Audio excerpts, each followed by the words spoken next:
अदालतों का काम इंसाफ करना था, लेकिन अब इंसाफ नहीं दिया जा रहा है। लोगों को परेशान उन्हीं अदालतों से किया। लोग पकड़े जाते हैं और अगर आप सरकार विरोधी हुए और कहीं धोखे से आपका नाम मुसलमान हुआ तो आपको ये कहा जाता है कि you are guilty until proven innocent.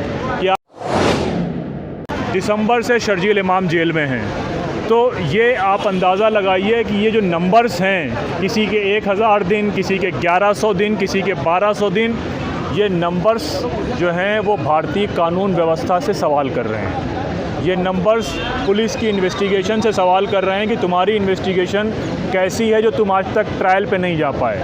ये सवाल इस बात पे है कि 4 महीने से ज़्यादा हो गए खालिद सैफ़ी का बेल ऑर्डर हाई कोर्ट में रिज़र्व है, अभी तक उस पर कोई सुनवाई नहीं हुई और अब छुट्टियों पे हाई कोर्ट चला गया है। तो हाई कोर्ट में 4 महीने से सुनवाई करने के बाद खालिद सैफ़ी का ऑर्डर नहीं आया।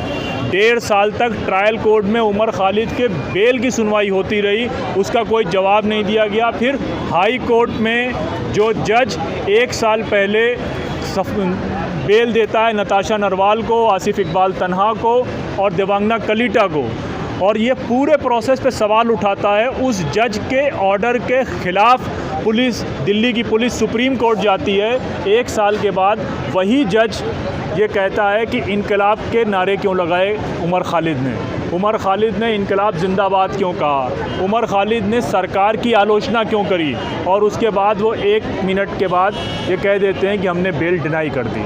बहरहाल अब हम लोग सुप्रीम कोर्ट गए हैं और सुप्रीम कोर्ट में हालिया के दिनों में जिस तरह से सिद्दीक कप्पन को बेल मिली है, दूसरे साथियों को बेल मिली है, हम लोग ये उम्मीद कर रहे हैं कि उमर खालिद को बेल मिलेगी। और साथ में ये भी उम्मीद कर रहे हैं कि खालिद सैफ़ी, मीरान हैदर, शर्जील इमाम और गुलफिशा फ़ातिमा, इन सब के मुकदमों के ज़मानत की सुनवाई हाई कोर्ट में हो चुकी है और ऑर्डर रिज़र्व है। तो आने वाले दिनों में हम ये उम्मीद कर रहे हैं कि इनका ऑर्डर पॉजिटिव ऑर्डर आएगा और सुप्रीम कोर्ट से उमर खालिद को इंसाफ मिलेगा। लेकिन कहीं ना कहीं अदालतों के प्रति एक नाराज़गी यहाँ ज़रूर नज़र आई आपके इस प्रोग्राम में कि लंबे समय तक जेल में रखने की एक कोशिश हो रही है और उसमें कोई कार्रवाई आगे नहीं हो रही है, ज़मानत नहीं मिलेगी। देखिए, एक बार जो बिल्कुल क्लियर है कि जो ये लोग पकड़े जाते हैं और अगर आप सरकार विरोधी हुए और कहीं धोखे से आपका नाम मुसलमान हुआ तो आपको ये कहा जाता है कि you are guilty until proven innocent. कि आप जो है वो अपराधी मान लिए गए हैं जब तक आप जो है जब तक कोर्ट का फैसला ना आ जाए। सेम पॉस्को एक्ट लगा हुआ है जो उससे ज़्यादा हीनियस क्राइम है ब्रजभूषण शरण सिंह पे, जिस पे आखिरकार में ये कहा जा रहा है कि अब उस पर पॉस्को हटा लिया गया, लेकिन उसको एक बार भी नहीं बुलाया गया।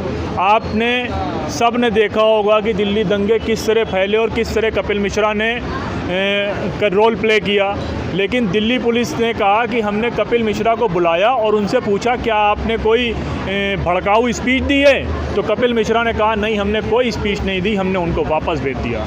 तो चाहे वो पुलिस का रोल हो, चाहे वो अदालतों का रोल हो, अदालतों का काम इंसाफ करना था, लेकिन अब इंसाफ नहीं दिया जा रहा है। लोगों को परेशान उन्हीं अदालतों से किया जा रहा है।